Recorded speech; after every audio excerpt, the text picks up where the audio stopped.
It's for the podcast. It's for the pod. It's for the pod. It's for the pod. It's for the.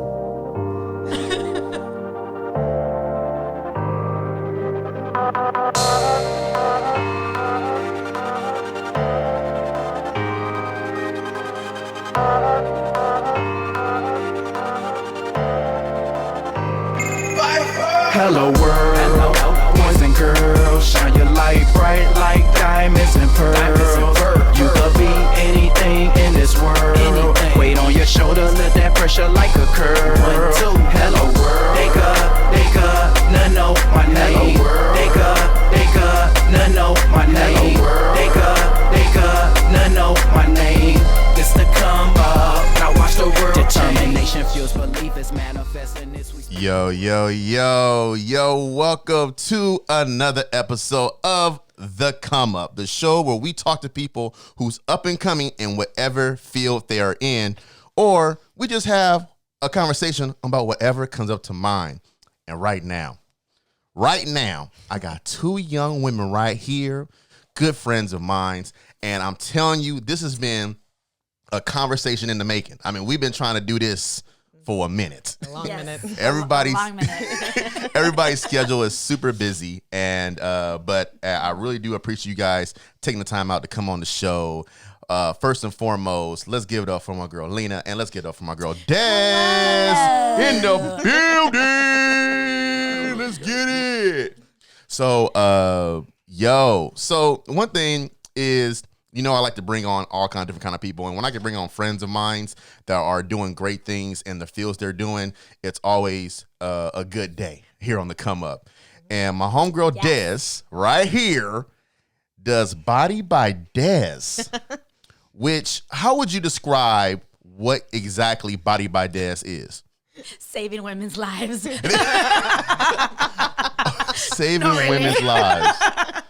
Okay. Yes, that's what I do. Okay, dude. With dumbbells. So, I mean, I guess you can say, I mean, is it bad to say, like, well, I'm a fitness instructor? Is that weird to say like that? No, I mean, yeah, I guess you would, I mean, if I was to be categorized, yeah, I'm a personal trainer, gym owner. Yeah, we'll get into that, yeah. But yeah, personal trainer. I tend to go into coach, like a fitness coach. Gotcha. Just because there's so many different aspects of that goes into our training. Like, it's not just personal training as far as working out. Like, there's so many other things that we cover together. Right. So I like to say coaching. So yeah. Okay, yeah. Yeah. And we're gonna get back to Lena in a minute. Okay, yeah, we'll visit back to Lena in a minute though. But right now, I got Des here, and I know it's been a ongoing struggle. I know we just talked about a second ago about you just getting your own place for the most, being like I'm a gym owner, which is hard to do, especially in this day and age with COVID going on. But I know, but even before COVID was really going on, you were doing workouts in your backyard. Yes. So speak on that, please. I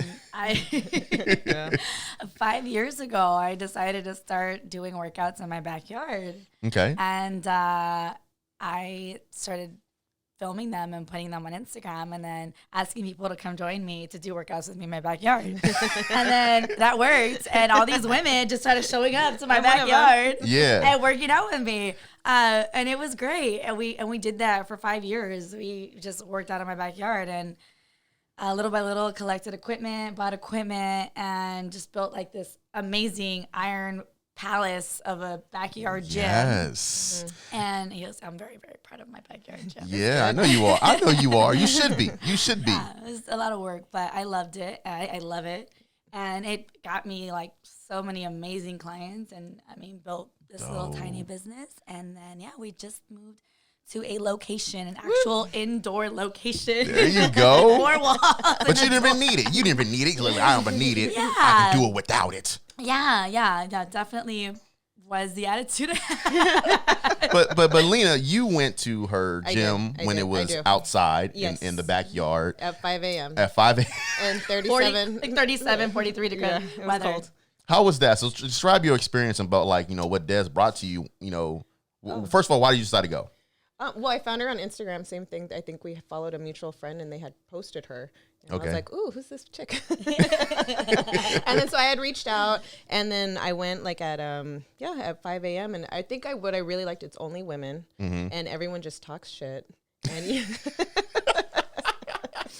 and you just get a good workout in. And then at 5 a.m. like really sold me. Wait, you weren't really concerned about it being in somebody's backyard? No, not because at all. she was a woman, or was it just? No, it didn't bother me at all because I reached out to her and she's just like, "Oh, come at this time. It's this house," and I drove by before and it looked like a nice area, and so I was like, "Oh, that doesn't bother me at all." Oh, okay then. Okay, so and then here you at 5 a.m. getting the sweat and the work in. Yeah. So Des, do me a favor. Describe to me your first class.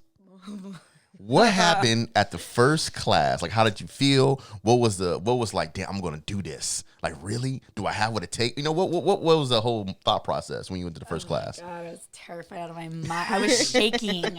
I kid you not. I was shaking. So, I had started posting online because people were asking me about training them, and I wasn't like doing that yet. Yeah. It was a hobby of mine working out. So people kept asking me on IG about training them, and I was like, I think I can make some money like training these women. They keep like hitting me up, like I'm gonna see what I can do here, right? And I mean, all I had was like a few dumbbells, bands. Like I had very little equipment, and I didn't have much at home yet. All I had was a squat rack. Oh shit! And that's all I would work out with and film my videos. And I kind of was embarrassed that I didn't have much. Yeah. And I also kind of was like, oh, like, you know, I kind of felt weird bringing people to my house. Got you. I wasn't totally comfortable with that. I can understand that. Yeah. So there's a park near my house, and I just made a flyer one day and was like, come work out with me at the park. It's $5 to do a boot camp at the park. So I took whatever things I had to the park. And I remember I wrote my workout out, and I was so nervous about like what I was gonna have them do and how I was gonna make this work. And yeah, I was terrified. I was scared out of my mind. I was like, what if nobody shows up? And then people showed up. How many? There was like 4 people the first time. Okay. Very surprising. 2 of them were relatives, so I don't know if that counts. So only two counts. of them were actually paying like customers all or right. clients. You made $10. I made $10. There you go. You either have a tank of gas nowadays. Yeah. A quarter. Not even a quarter. A quarter now. And it was exciting, but I guess I didn't know obviously what I was getting myself into. And you weren't like you weren't trained in this at all. So you're just like a home, like how they have home chef. You were just a home person that like you're like, I'm gonna do this. Well, like a year prior to this decision to become a personal trainer overnight, I had gone out and hired a personal trainer because my 30th birthday was coming up. I had just turned 29. Okay. And I was like, it really matters to me to look really good when I turn 30. Like, I feel really bad about myself. I'm very insecure. I'm very unhappy. And I have 2 kids. Yeah, I was like, because you have the kids. Yeah, okay, I have 2 kids, and I don't like what I see in the mirror at all. So I went out and hired a personal trainer that I could not afford at all. Because I was just like determined. I was like, fuck it. I mean, that's my personality. I'm very spontaneous, as we all know. Yeah. I kind of just do or die. And I was like, fuck it. I'm going to get a trainer and I'll figure out how to pay for it later. So I got this amazing personal trainer. Okay. This gorgeous sculpted black man. It was just as we phenomenal. He was married and very respectful, but he was still very gorgeous to look at. So it wasn't Carl, was it? No. Okay, because there's another. Unfortunately, trainer was Carl. It wasn't Carl. Yeah, unfortunately, but. So I trained with him for almost a year, and we decided in this year of training that I should become a bikini bodybuilding competitor. A bikini bodybuilding. I don't even know if that even goes hand in hand to me. Like bikini and bodybuilding. I'm like, I felt the same I don't way. know. I felt the same way because I knew nothing about bodybuilding. Okay. And I knew nothing about like competitive bodybuilding. Got you.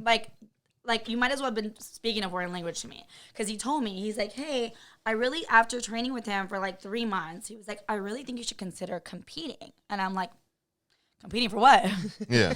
what are we doing here? Yeah. And he's like, like a bikini show. And I'm like, okay, I see where you're going with this. Like, if I could be happy in a bikini, like, that would be awesome. And if I could be happy by my 30th birthday in a bikini, that would be, my goal would be accomplished, right? Yeah.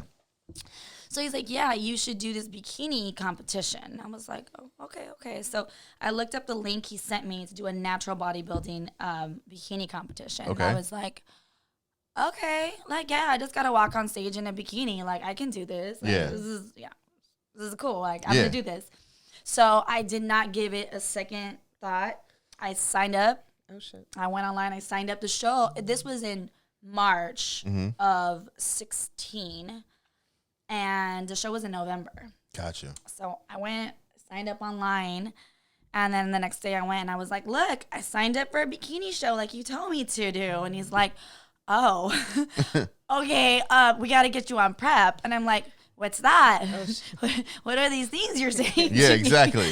He's like, yeah, like you're going to have to follow a diet and you're going to have to do these workouts and this and that. And I'm like, oh, you didn't say any of this before. What am I going to do? You put the bikini on and go on stage.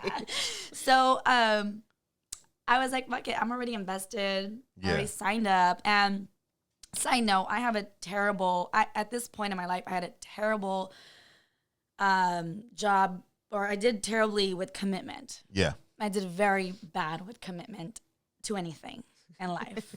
You said then? Yes. Oh, I thought you meant now too. I'm sorry, my bad.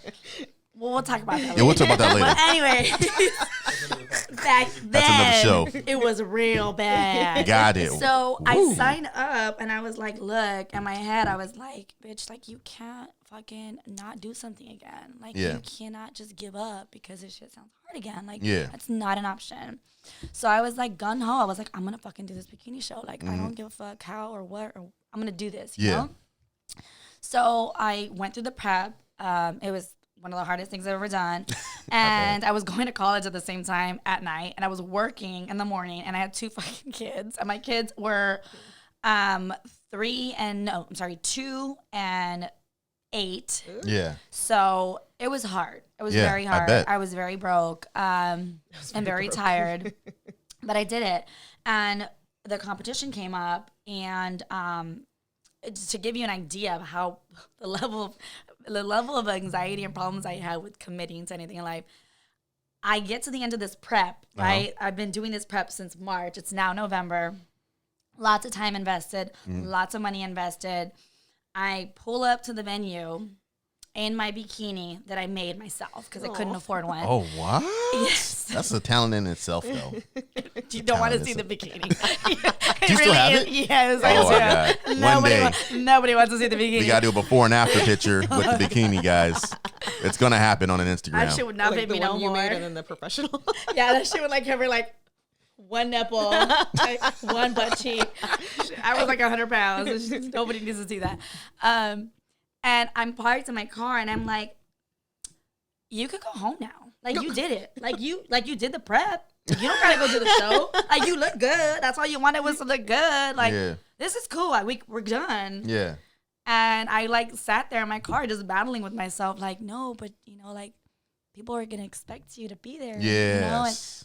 And I had just this inner battle, and I somehow eventually got out of my car, walked into the back room, and the girls were really like super welcoming. Oh, that's and dope. that just switched up everything for me because it just helped so much with my anxiety, and it switched from me being really scared to me being like super happy to be there. And I won first place, and I did awesome, and it was just such a high. It was such a wonderful experience. Okay. And I felt so accomplished because I was like, wow, I actually did something I said I was going to do, and I didn't quit, and I made it all the way through, and then I won. That is such amazing, man. Yes, it was amazing. And it changed my life. I've said that so many times, and I just don't think people really fully understand what that moment did for me. Because at that moment, I was like, if I can do this, I can do anything. Like I set my mind to. Like there's no reason why I can't accomplish anything. Word. So it totally changed who I was. Like I ended up finishing college. It took me 10 years, but Hey, but you did it. finished. I did That's it. all right. You know, like it just propelled me in so many ways in life, and I'm so grateful that I had that opportunity. But Des, I want to bring this up because I think of some people out there who are listening or even watching, they might not grab all this, right? You did all this. We're saying like, you know, you're working, and you had 2 kids, and you're bodybuild. You're doing all this with really little to no help. Probably moms, you know, helping out, watch the kids here and there. But I wanted to bring it up because you really are a single mother. Yes. And you did this without the help of, you know. Yeah, I've always been a single mother. So what I'm saying though, so that's kids. but that's the thing is like you're a single mother and you did all this and accomplished all this. And I think there's a lot of single mothers out there who would be able to appreciate what you've gone through and what you did at that stage in your life. Because I'm like, so she did it by herself. She really did it by herself. I mean, obviously got some little family help. I mean, obviously not little, but she had family help. Yeah. But I'm saying like as far as, you know, it's different when you can have a partner, you know what I mean, help you out, you know what I mean, within that, you know. But I just noticed that you never mentioned him. Yeah. It was like, no, that at the time that nigga didn't help this shit. Okay. Yeah, no. That nigga put 2 kids in the oven and was like, yo, I'll come back in a couple years and let me do my thing. But and I know that was a whole different story in itself too. But you know, but I just want to mention that because it is a very important thing that that we know that you did that as a single mother. I appreciate that. That means a lot to me. It's kind of strange because I've always been a single mother. Like Word. the whole time I've been a mother in the last almost 16 years. Yeah. Even though I have 2 kids with 2 different guys and I have 2 chances, still didn't work. Yeah. So I've been a single mother the entire time I've been a mother. So I've never known any differently. Yeah. So it's kind of hard when people like give me that like applaud or you know they like you know they just reach out or they make a point to acknowledge that.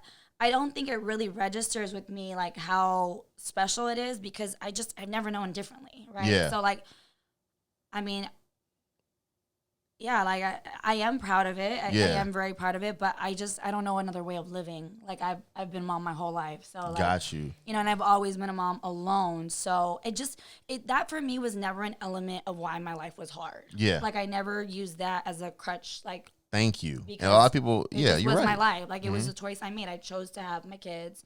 And it was like, I just had to deal with it kind of thing. So, yeah, I mean, I appreciate it. I mean, it was very hard because I had 2 kids. And I had a babysitter that watched my kids so I could work. Yeah. And then I had my mom who helped me watch them so I could go to school. Yeah. So it was kind of hard because my mom didn't really want, my mom works full time. Yeah. You know, and she helps me. So she really didn't want to help me any more than she did. Gotcha. So like getting to the gym was really hard for me. Like I really had to schedule that in a way where like I'd figure out who was going to be with my kids. Or a lot of times I'd work out at home, which is how I came to working out at home and building a gym at home. Because it was so hard for me to get help with my kids so I could work out.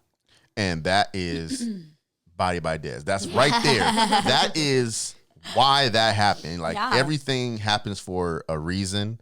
There was a reason why you had to be a single mother. There's a which allowed you not to have somebody to watch your kids all the time. So it's like, well, I gotta work out at home now. So if I work out at home now, I gotta build my own gym. I build my own home gym, and then you're like, you know what? I'm pretty sure there's other women out there who are like, yo, just like me.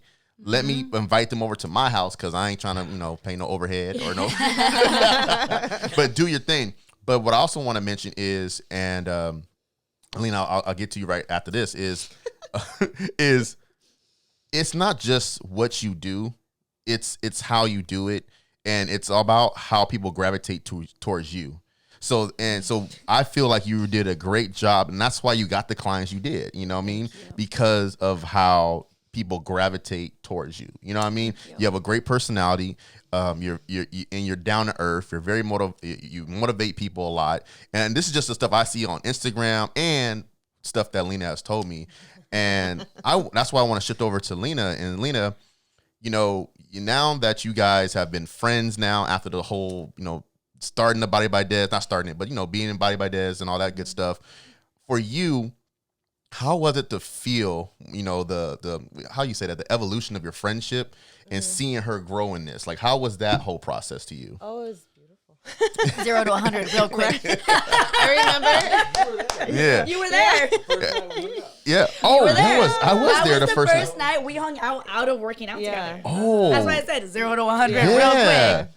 Oh, yes, that's right. Yeah. Oh, that is so crazy. Yeah, Mescaleros. because I know, you told me, Mescaleros. Yes. And that was a whole Yes. thing. Even Raul's over here too. I can't, Raul didn't get in, but there you go. There's, you see his hand come in the video, you know what's going on. And that was dope. So, and you guys started to click after that, which is really dope. Yeah. And because I remember, I don't know if it was you. I clicked.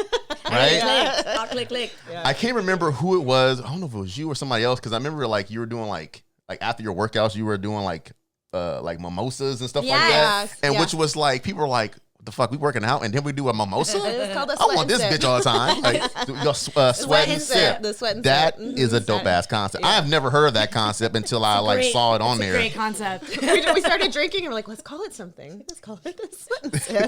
we also podcast and sip too. Hey, do your thing, girl. Do your thing. So Lena, I want to ask you this too, because you know, not only has Des gone through what she's gone through to get where she's at, you've gone through, in my mind, a hell of a lot too as well.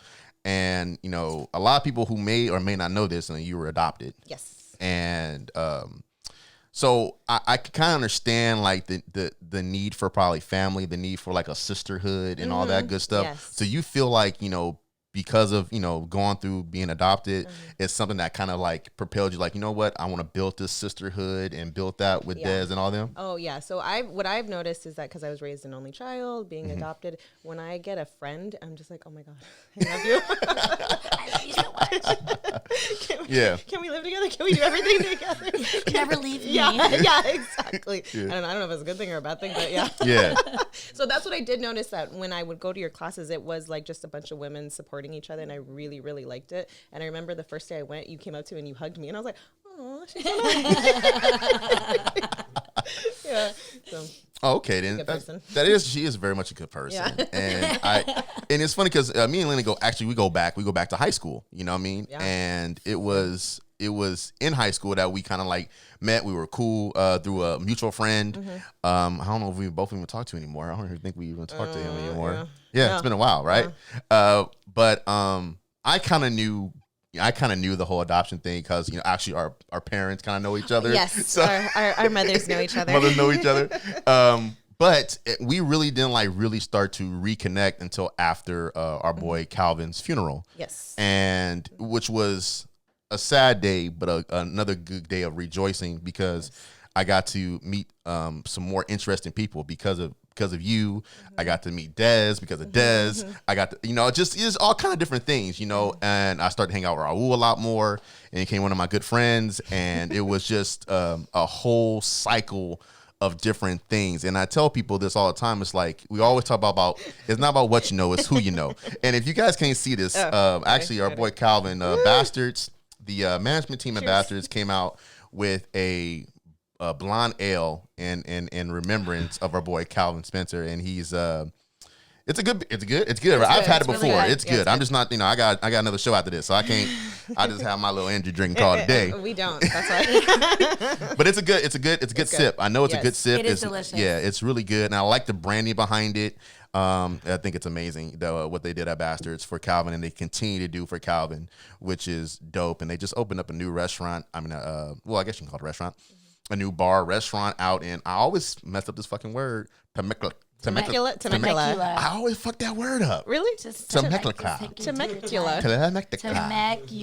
Temecula. Hey, you got it. I gotta say it like that. That's how I say everything. Because, you know, I don't know if it's a black thing, because, you know, we always say ambulance, and so it's like the ambulance went by. They were like, the ambulance? Like, no, the ambulance. They don't know what they're talking about. Ambulance. It's abbreviation. I do that with everything too. It's faster. It's faster. It is faster, right? I'm like, you know, the thing. The ambulance. That's it. You know what I'm talking about. I'll stop trying to correct my ass and shit. That's what I tell people, man. Ready? Temecula. Temecula. I don't know what I said. I'm not even drinking. You know, fucking shit. I can't. There's certain words I just can't fucking pronounce, and that's fucking one of them. Like, I remember I said poo one day, and it's like sound like poo, like I'm like, hey, the poo. They're like, what the fuck are you talking about? And it's funny because sometimes, like if I watch something enough, I start adapting their accents or whatever. Oh my Yes. gosh. And I like, you heard me? Like, I start saying shit like that. Like, you from the South? Like, nah, he just started adapting shit. You know, like I don't know.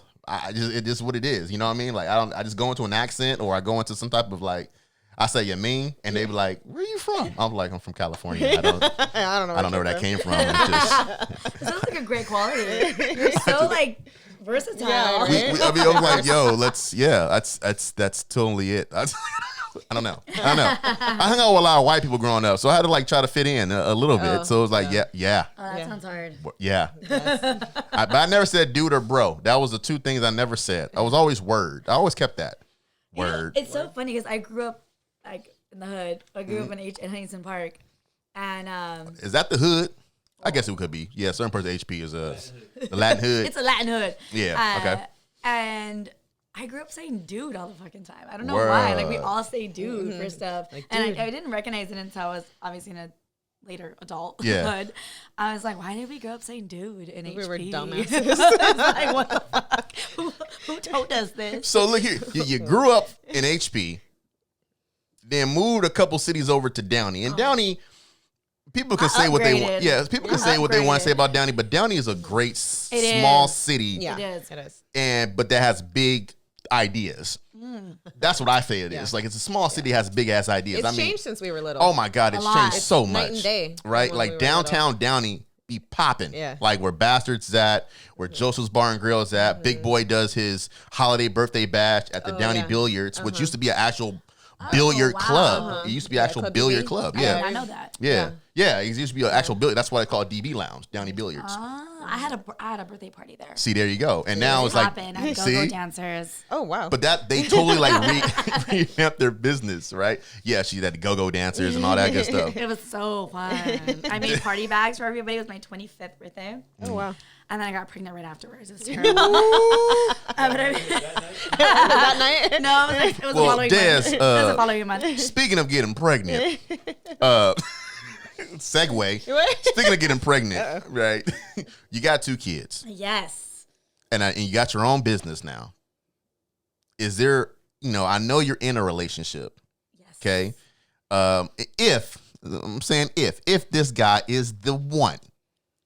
Well, I say the one because there's been a couple ones. There's been 2 so far. But I have a lot of love to give. you got a lot of love to give. I'm like, yeah, you're I right. have a lot of love to give. But what I'm trying to ask you is, do you see yourself having kids in the future, or even like, or are you like, I'm done with that? No, I'm totally done with having kids. Okay. I don't Okay, she already foresee knows. myself having any more children Okay, in this then. lifetime. No.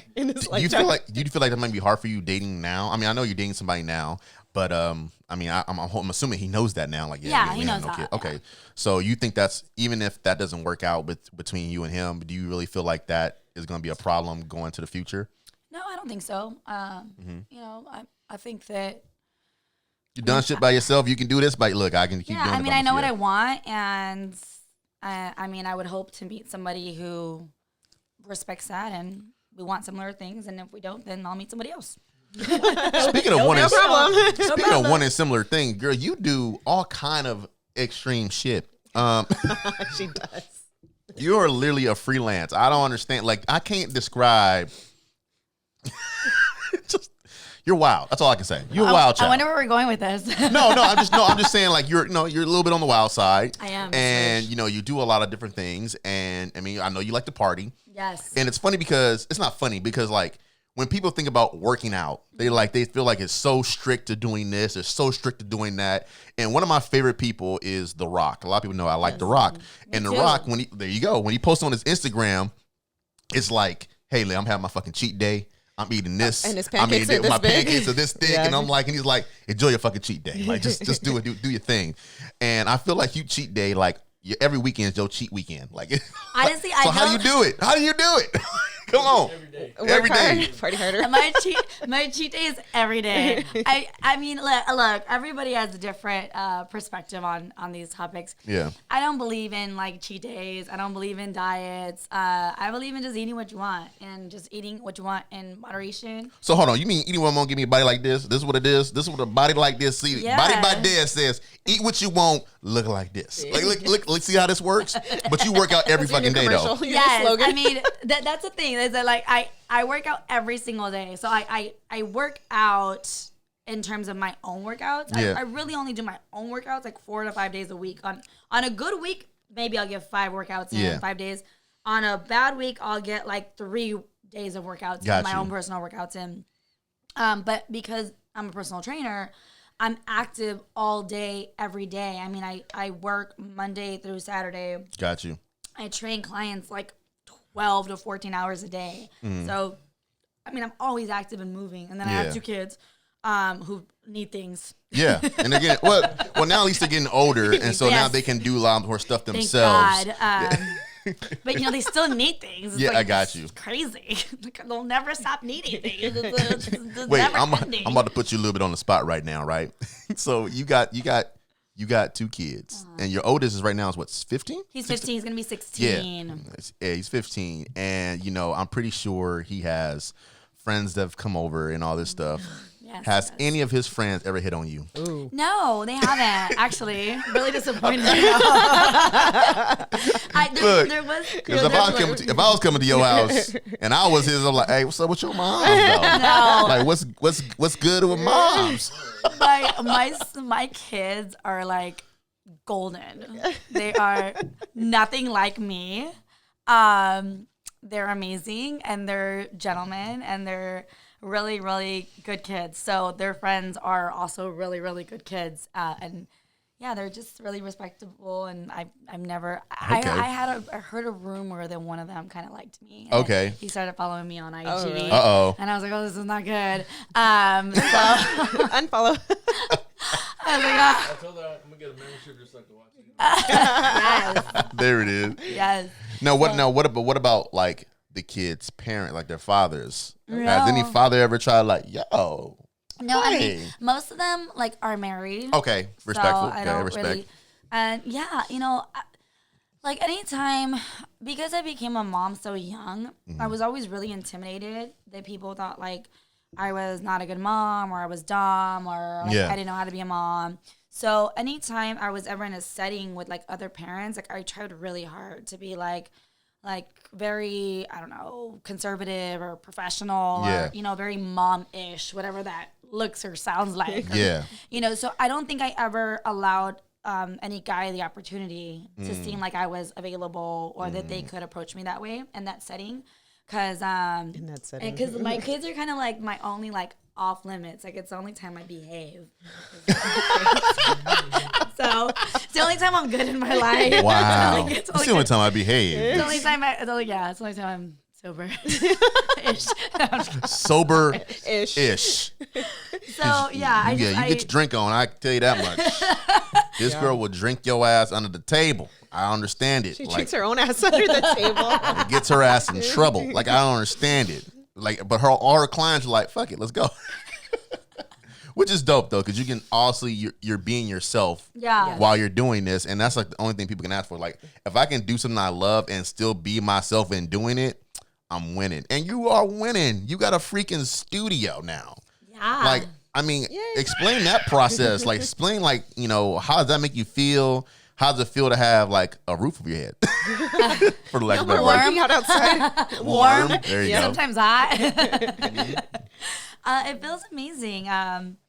I've wanted to have my own studio for years. I mean, probably right before COVID happened, I was actually like shopping around. I was going to different places that were available for lease and looking at them and trying to see what I could qualify for a loan and what I could do.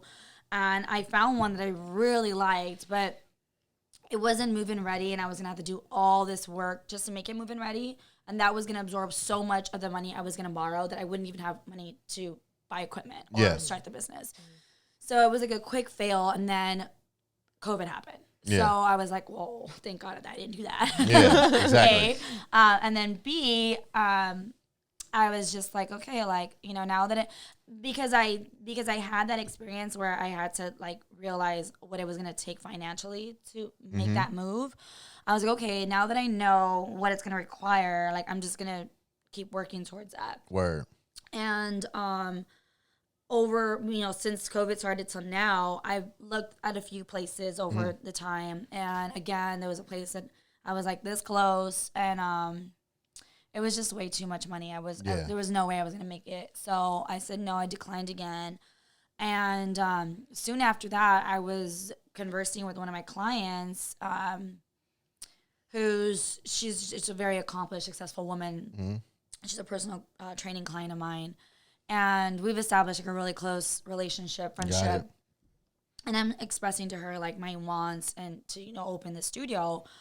And she's very much like solution-based strategy woman. And she's like, there's a solution for this and this and this and that. And I adore her. And I told her, I said, hey, you know, because she's in the dance industry. And my studio is actually located inside of a dance studio, a dance center. It's a block down from my house. Okay. So every day to pick up my kids to and from school, I drive by this dance center. Yeah. And I would, in my head, say to myself, like, there's gotta be, it's huge. It's enormous. So I would tell myself, like, there's gotta be a corner of that room, like a room somewhere in that building that I could rent and open a studio. And it'd be down the street from my house. And the wheels are turning. The wheels are turning. I got so you. I kept, like, having this idea in my head. And I brought it up to her, like, very passively, without even considering where this conversation would go. I was like, I just wonder if I could get in that dance center. And she looked at me and she was like, do you want to get in there? And I was like, yeah, like I'd like to like rent a room in there or something. Yeah. And she's like, okay. She's like, I know the owner of that building. I'll talk to her and see what I can do. And I was like, okay, cool. Like, great, you know? Like, awesome. And then a week went by and she said, hey, you know, I reached out to her and she's more than happy to talk to you about an opportunity to lease space. And I was like, okay, let's do this. Like, oh my God, like the universe and God and everybody's like answering my prayers. Yeah. So I get in touch with this incredible woman that owns this dance center, and we have a conversation, and she's like, look, I don't normally lease my studios. She goes, but you know, I've heard great things about you, and you remind me a lot of myself, how I started my my centers. I started just renting a room, and then eventually I had, you know, many rooms, and eventually I had a building, and now I have 2 locations. And she's like, and I would love to help you. I would love to help you accomplish this dream. And I was just like, oh my God, yes, you know, like I'll do anything for this opportunity. So I went and I viewed the room she had available. Her husband met me and showed him to me, and as soon as we walked into the room that I ended up getting, it's ironically it's room number 3, which is my favorite number. Oh wow! And the number that I was while I played sports growing up, so I thought that was funny. But we walked in, I was just something about the room. I was just like, this is the room. Like this is what I want. This is it. And I had an idea in my head of what I needed the lease to be so that I could afford it. Okay. And I was just like, oh my God, like, please don't be more than this. Like, oh my God, oh my God, oh my God. And he was, you know, he was very, very, very kind. And he's like, you know, I'm going to talk to my wife and let her know that this is the room you want. And then we're going to figure out what the lease looks like and we'll get back to you. Okay. Like a few days went by that seemed like forever. And she gets back to me and she tells me the proposal and it's exactly the amount. And I'm like, oh, yes, like yes. And a week later, I was signing a lease. So it was literally it happened within like 2 weeks. Like 2 weeks. I mean, I think I told you this might be happening, and then it happened. And then it happened. Yeah. And then like a week later, I was contacting my gym guy Connect, who like sold me equipment and repaired equipment for me, and has always kind of like been my gym guy.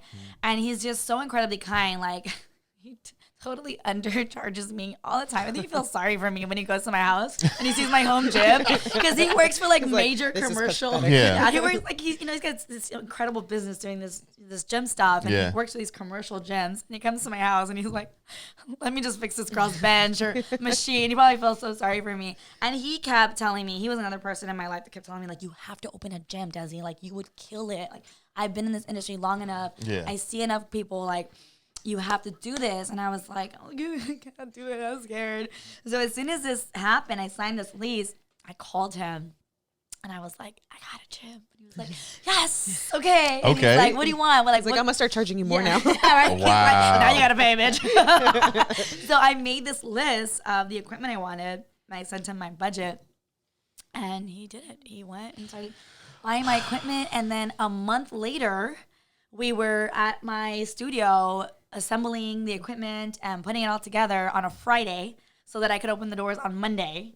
So him and one other guy, so a 2-man crew, built my gym in a day. And when he finished, it was just like, it was everything I could have envisioned and more. It was like a dream come true. The one thing I wanna say, and I think this is very important, is women helping women. Yes. And it was very important because it's literally the concept in which you built your gym, making it a safe haven for women to come in and get their workout in. They don't feel any type of way, whether it be man, Google Island, whatever the case may be, whatever, women go through at the gym, I can imagine, I can imagine. But sometimes it's just other women too. Sometimes it's intimidation of like another girl that looks really incredible, and you're like, "Oh, great! Don't stand next to me, homegirl." I feel you on that. But I that's big props for the lady that I don't even know her name. I think I know who she is, the one that owns the Downey. Liz Vega. Liz, because her daughter I think ran on Miss Downey, Little Miss Downey, and she's really cool people's, man. She is. Her and her husband are like. They're so amazing. But that was just dope, man, because she saw something in you, and it was like, yo, I see me and you as far as how I started, and here we are. I want to make this shit happen. And furthermore, the woman that connected us, my client Amber, who connected me with Liz, the same thing goes for her. Like she was like, I believe in you. I'm gonna vouch for you. I'm gonna tell Liz this, open the doors for this woman, and then Liz is gonna open the doors for me. So it was like literally one woman after another that like testament literally signed me up for success. It was awesome. That's the story that hasn't been told, and that's the fucked up part about it. And it gets me a little bit upset because and I don't know if they're gonna listen to this. If they do, whatever. I'm saying my feelings. Like I feel like people like the Downey Patriot and all that stuff, that story should have been told. Yeah. That story should have been said. But then again, nobody probably knew. Nobody even knew. Nobody reached out. You know what I mean? Yeah. But you had an opening. You know what I mean? You had people at your opening. I don't know if the Chamber of Commerce was there or not, or down. No. So, I mean, but that's because you got to send out press release, and all that stuff. But the problem, too, is a person like yourself probably don't know that. Like, I should have sent out a press release to tell people. Like, I did. Did you? I did. Okay. I knew. Well, so so everything just happened really quickly. Got you. Literally, I was kind of on a waiting list trying to see about my equipment because of all the cargo ships right now.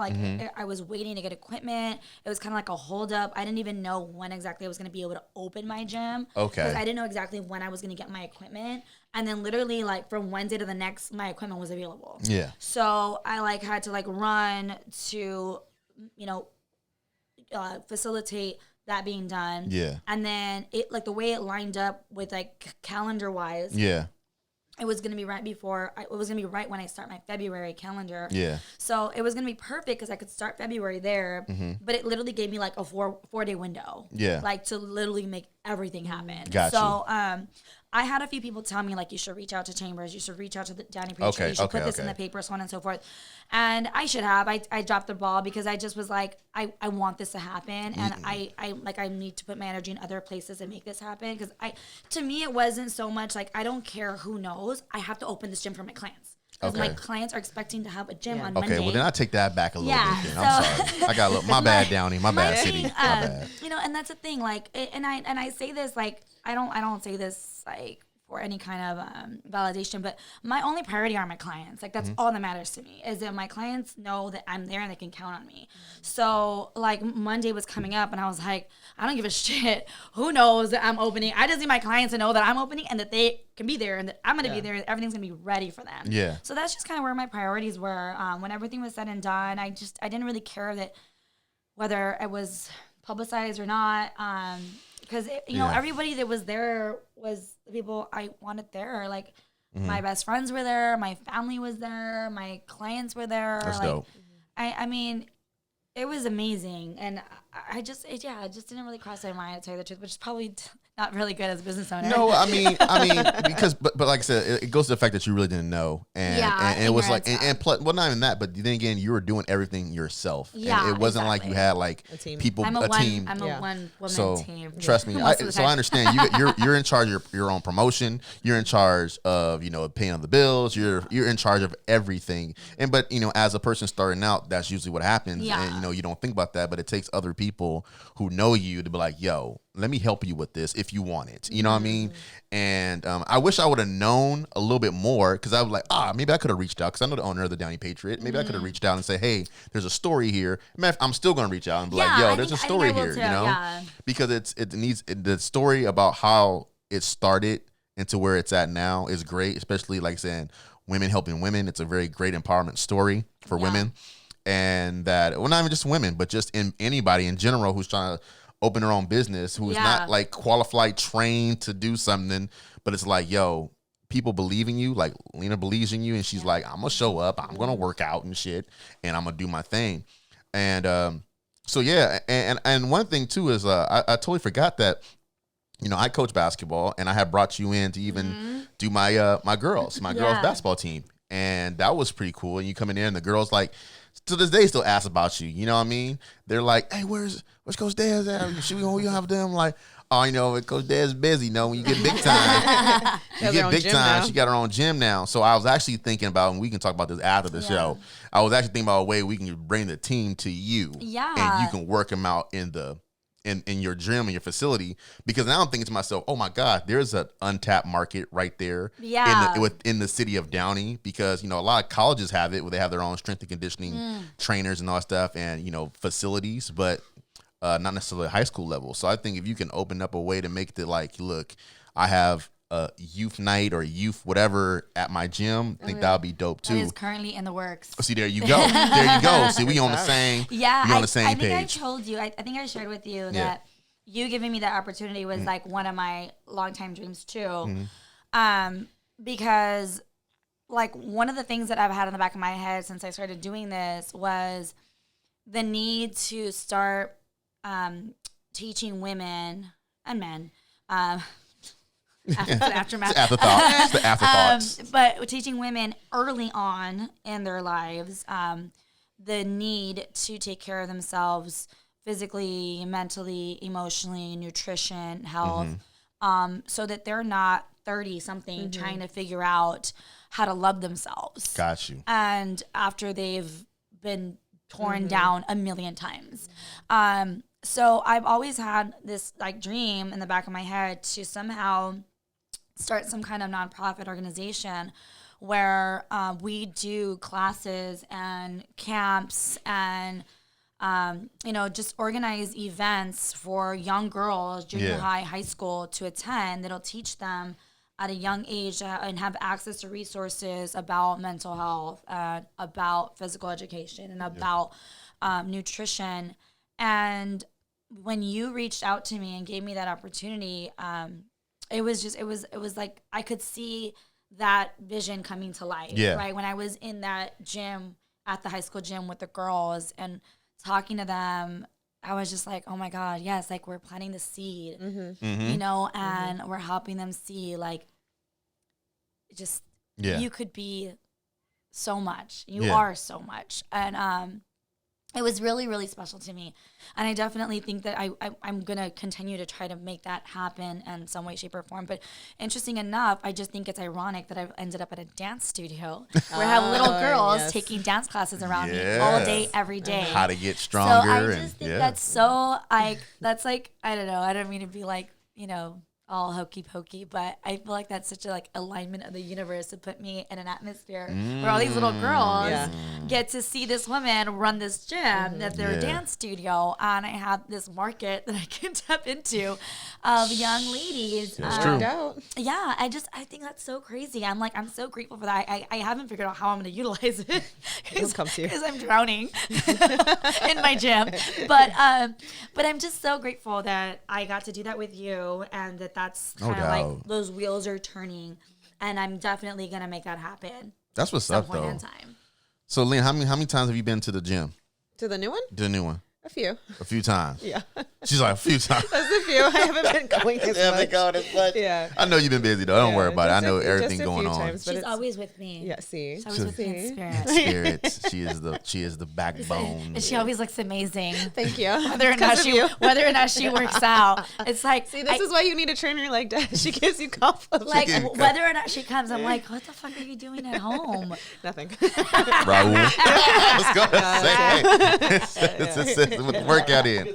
We get the cardio in over here. I put the cardio in. Don't worry about it. We do our thing, man. That is so funny. Yeah. And you know what, Des? I know it has to be hard with these two. It has to be hard with Raul and Lena because these motherfuckers are too fucking cute sometimes. It's like, stop it. I need y'all to stop being like a cool couple. We're so annoying. No, I love them. They're like my two favorite people in the whole world. Yeah.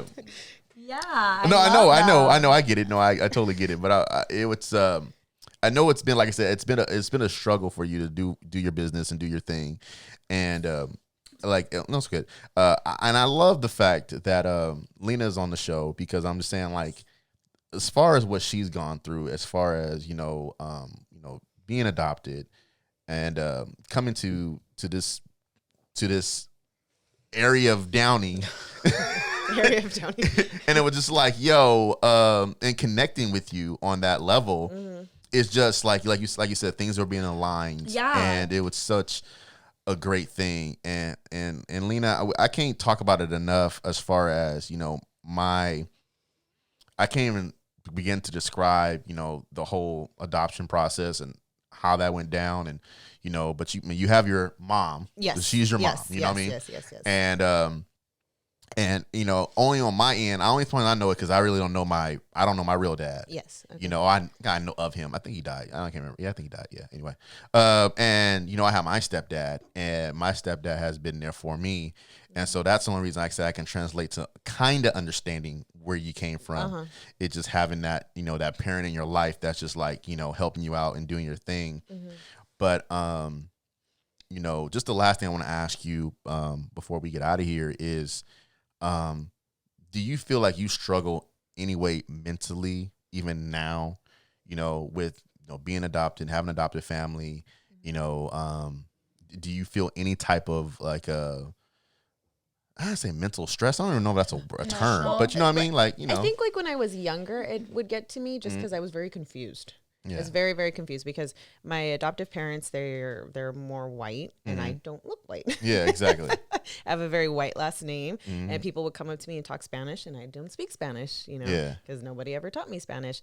But obviously I'm Hispanic. Yeah. But so that's what was really confusing to me as a child. Okay. And I remember even going into middle school and I don't know why, but from elementary to middle school, it was like, I was in a little bubble, and then when I went to middle school, I was like, oh crap, there's all these older, like a lot of like Latinos, and I was not used to that. So I remember thinking like I would hide my last name because they used to talk a lot of shit about white people. I remember in middle school, it was just that fucking white boy and that white girl and white this and white that. Oh wow. Yeah. So I remember I would hide my last name. I would try to avoid people because they'd be like, oh, you're white. Kids are mean. Yeah. Middle school was the worst time of my life. Yeah, I remember that. I worked in the cafeteria, so I left myself alone. Really? You worked in the cafeteria? I worked in the cafeteria. Like, I literally from 6th, 7th, 8th grade, I worked in the fucking cafeteria. So every lunch period. What did you do in the cafeteria? I worked as a cashier. Oh. Yeah, I was a cashier in the cafeteria. Get paid? Yeah.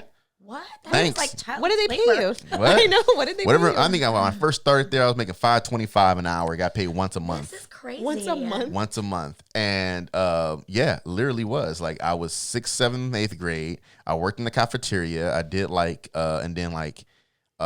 wouldn't work the carts, but I would work there. And then when I went to Warren, I worked in the cafeteria at Warren. Oh, and I remember wage that, went up, and yes. you guys remember that. Yeah. So that's because I worked at West. So you never enjoyed your lunches? No, because You were I was working. because I was working. I was always working. I was always grinding. Because it's like, okay, I get the So did I you get get a out. longer lunch I got out 15 minutes early to go work? to go work, but it was like that was my little lunchtime. Oh, shit. And then I got off like 5 minutes right before the bell would ring.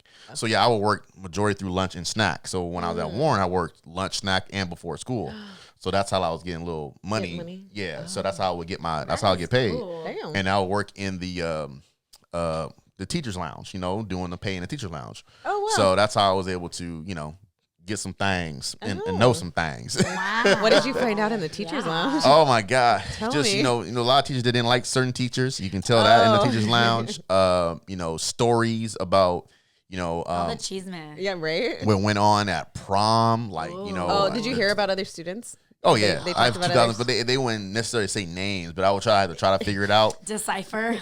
But I kind of battled with a little bit of, kind of, what you were talking about because, I was black and I pretty much hung out with a lot of white folks. So it was just like, outside the kids on the basketball team, you know what I mean? Yes. And so I kind of understood that whole like, this is kind of, well, a little bit understood like where that was coming from, you know what I mean? So I get it, you know what I mean? That's kind of actually how we connected, actually was through a white source. It was a white source. It's through a white source. That's so interesting. Yeah. Because I think like middle school for me was really, really hard. I was really bullied. It was an absolute worst time of my life. And it was because my mom sent me to a school near her work so that I would have a better education because I was growing up in HP. And I ended up going to an all-white school with Jewish people. Oh, wow. And they bullied the shit out of me, like, because I was Hispanic and I didn't belong there. And I just find that so interesting that we all dated with some kind of like racist issue in middle school. I was the Mexican. Oh my God. Yeah, it was terrible. They were Yeah. like, oh my God, it was awful. It was so bad. I remember I used to, when I was at West, I would get, there was a lot more black kids at West than other schools in Downey, but I would always get confused with Donald Boyd, who was at Griffiths. And they were like, this other guy, his name was, this other black guy. black guy. At Griffiths. So I'm like, who? There's And one other black guy that we all That know. was our black guy. Yeah, that was their black guy, at Griffiths, which was so Everybody funny. has a black guy. Yeah. But at our school, I guess I was I don't know if besides maybe Tony, maybe one of the most popular black guys at middle school. Like people knew who I was, you know what I mean? Obviously. But and then there's people still like, yo, what's up, Carl? I'm like, I don't know who you are. Like, I really don't know who you are. And it's CJ now. Don't call me Carl. I'm a little bougie. Leave me alone. Well, all All those right. white people rubbed off. I know, right? Right? Well, man, once again, Des, I appreciate you coming on the podcast, man. I really do appreciate having you here. And Lena, thank you for inviting us into your home. Of course. And allowing us to speak on this. I mean, I feel like there need to be a part 2. Yeah. Because there's so much more ground we have Oh, to I cover. know. Especially There's this so much commitment more. thing we were talking about. I know. Yeah. Oh, yeah, the commitment thing. Yeah. Yeah. Oh yeah, the commitment. That'll be part thing. 2. That'll be part 2. Yeah, the commitment. The thing. commitment right now. You committing right now? I am very committed right now. Oh, very committed right now. I hope he heard that. I hope so. If he didn't listen to the whole entire podcast, you're fired. I mean, you're done. You're done if you didn't Very listen to the whole happily. entire podcast. But Committed. that's For dope, though. But hey, once again, guys, Des, let them know where they can find you at, though. Social media, real fast. Wait, my social media. Desiree_body by Desi or lift you up _body by Desi. There you go. And then I'll be posting it in the comments below and description. Lena, I don't know if you want people to hit you up, but Nah, that's cool. You can find her through me. yeah. Find me through Raul's IG. Manager, go. her roles her manager. All right, yo, man. This has been another episode of The Come Up. So I hope you guys doing what you ever do to come up. All right, then. This has been CJ, the host. I'm out. Let's get it.